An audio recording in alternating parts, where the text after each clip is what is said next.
প্ৰিয় শিৱভক্তসকল, ভগৱান শিৱৰ মহামন্ত্ৰ ওম নমঃ শিৱায় জপ কৰিলে সকলো ধৰণৰ কষ্ট নোহোৱা হৈ পৰে। এই মন্ত্ৰটো ইমানেই সৰল আৰু শক্তিশালী হয় যে এই মন্ত্ৰটো যিকোনো ঠাইতে আৰু যিকোনো সময়তে জপ কৰিব পৰা যায়। কিন্তু আপুনি জানে জানো যে যদি কোনো ব্যক্তিয়ে বিচনাত শুই এই মন্ত্ৰটোৰ জপ কৰে তেন্তে তেওঁৰ জীৱনলৈ কি পৰিৱৰ্তন আহিব পাৰে।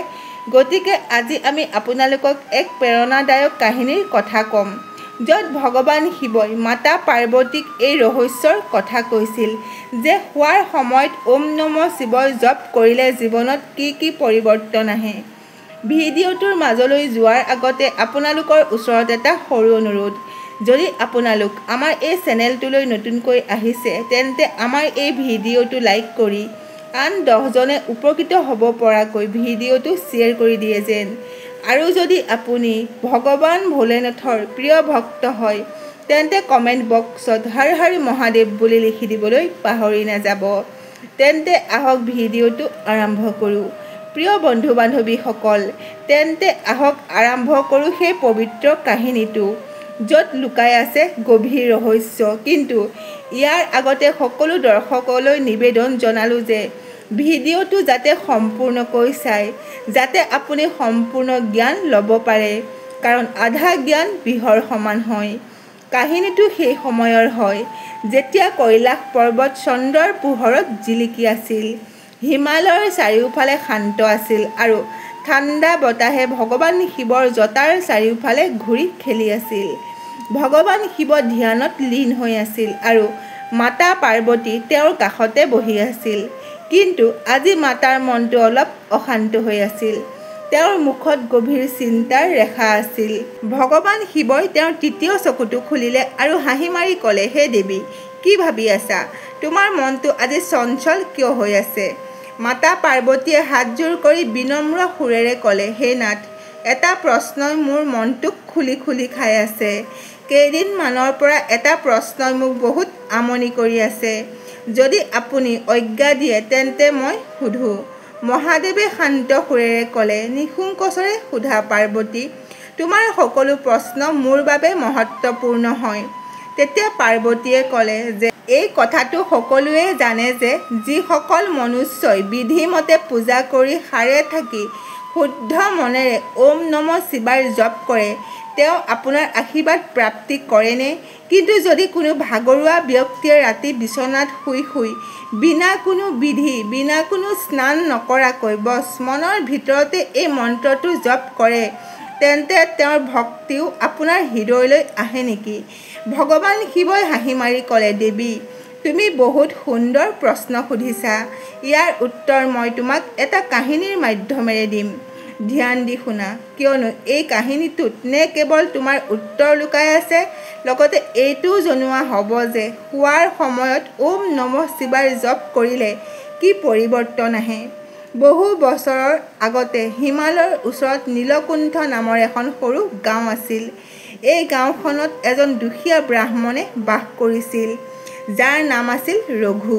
ৰঘুৰ বয়স বহুত বেছি হৈ গৈছিল। শৰীৰ দুৰ্বল আছিল, নে কোনো পৰিয়াল আছিল, নে কোনো চোৱা চিতা কৰা লোক আছিল। দৰিদ্ৰতা আৰু বেমাৰে তেওঁক সম্পূৰ্ণৰূপে ভাঙি পেলাইছিল। তেওঁৰ ওচৰত নে ভাল ভোজন আছিল, নে সুন্দৰ এখন ঘৰ আছিল। এটা ভঙা চিঙা ঘৰত তেওঁ জীৱন নিৰ্বাহ কৰিছিল। কিন্তু ৰঘুৰ ওচৰত এটা মূল্যৱান সম্পত্তি আছিল, তেওঁৰ শিৱভক্তি। ৰঘুৰ সৰুৰ পৰাই ভগৱান শিৱৰ ওপৰত অটুট বিশ্বাস আছিল।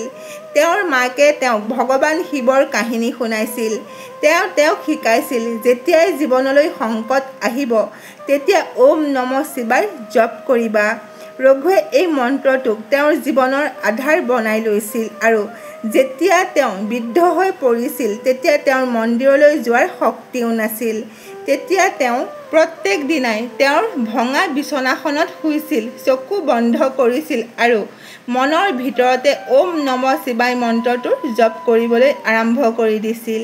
তেওঁ নে কোনো স্নান আদি কৰিছিল, নে পূজাৰ কোনো বিধি কৰিছিল। বছ কেৱল তেওঁৰ ভাগৰুৱা মন আৰু দুৰ্বল শৰীৰেৰে ভগৱান শিৱৰ স্মৰণ কৰিছিল।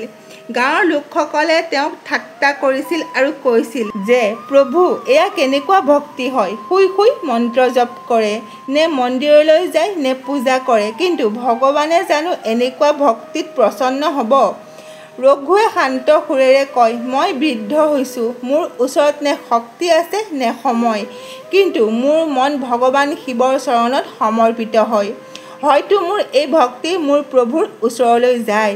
সময় পাৰ হৈ গৈ থাকিল। ৰঘুৰ ভক্তি দিনে দিনে গভীৰ হৈ গৈ থাকিল। বাহিৰৰ জীৱনত কোনো পৰিৱৰ্তন নাছিল। দৰিদ্ৰতা, অকলশৰীয়া, দুৰ্বলতা, ৰঘু দিনে দিনে দুৰ্বল হৈ গৈ থাকিল। কিন্তু তথাপি তেওঁৰ ভিতৰত এক গভীৰ শান্তিয়ে জন্ম লৈ পেলাইছিল। যেতিয়া তেওঁ ৰাতি ওম নম শিৱায় জপ কৰিছিল, তেতিয়া তেওঁৰ অনুভৱ হৈছিল যে কোনোবাই তেওঁৰ এই মন্ত্ৰ জপ কৰা শুনি আছিল।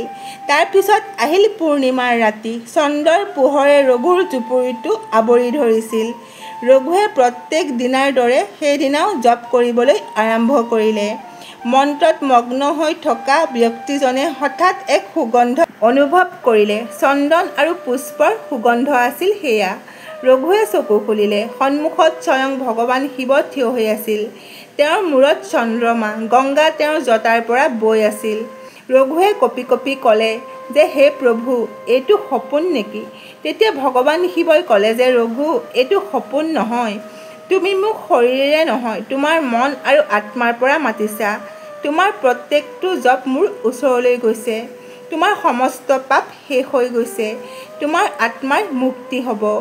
ভগৱান শিৱই ত্ৰিশূল উঠালে, আকাশ গৰজিবলৈ ধৰিলে আৰু সেই সময়তে ৰঘুৰ আত্মা পৰম জ্যোতিলৈ বিলীন হৈ গ'ল।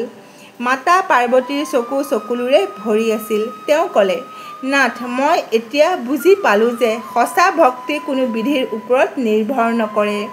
ইয়াৰ বিপৰীতে মনৰ শুদ্ধতাৰ সৈতে আধাৰিত হয়। ভগৱান শিৱই ক'লে যে হে দেৱী, শোৱাৰ সময়ত ওম নম শিৱায় জপ কৰিলে অনেক লাভ হয়। ১. মনৰ শান্তি, মানসিক চাপৰ পৰা মুক্তি আৰু চিন্তা কষ্ট এই জপ কৰিলে নোহোৱা হয়। টোপনি গভীৰ আৰু শান্তিময় হয়। ২. নকাৰাত্মক উৰ্জাৰ পৰা সুৰক্ষা, ৰাতিৰ ভাগত নকাৰাত্মক উৰ্জা সক্ৰিয় হয়। এই মন্ত্ৰই এক সুৰক্ষা কৱচৰ দৰে কাৰ্য কৰে। ৩. আধ্যাত্মিক উন্নতি, এই মন্ত্ৰই ভগৱান শিৱৰ ওচৰলৈ লৈ যায় আৰু জীৱনৰ উদ্দেশ্যবোৰ পূৰণ কৰে। ৪. পাপৰ নাশ, যিদৰে ৰঘুৰ পাপ খণ্ডন হ'ল, ঠিক সেইদৰে এই মন্ত্ৰই আপোনাৰ পাপ নাশ কৰিব। ৫.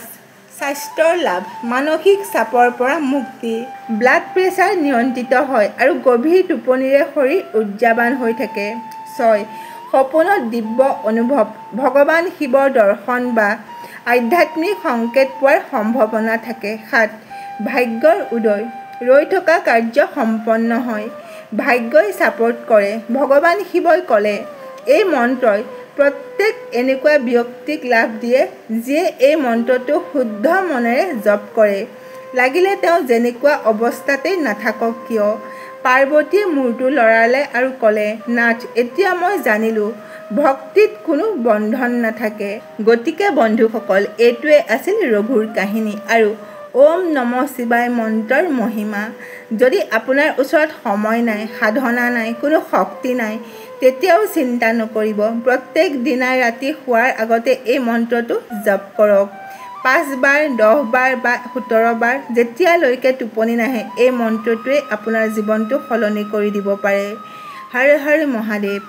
আশা কৰিলোঁ আজিৰ এই ভিডিঅ'টো আপোনালোকৰ ভাল লাগিল। যদি ভাল লাগিল তেন্তে আমাৰ এই চেনেলটো লাইক কৰক, শ্বেয়াৰ কৰক আৰু লগতে আমাৰ এই চেনেলটো ছাবস্ক্ৰাইব কৰি দিয়ক। আজিলৈ ইমানেই। শুনি থাকক জ্ঞানৰ গংগা।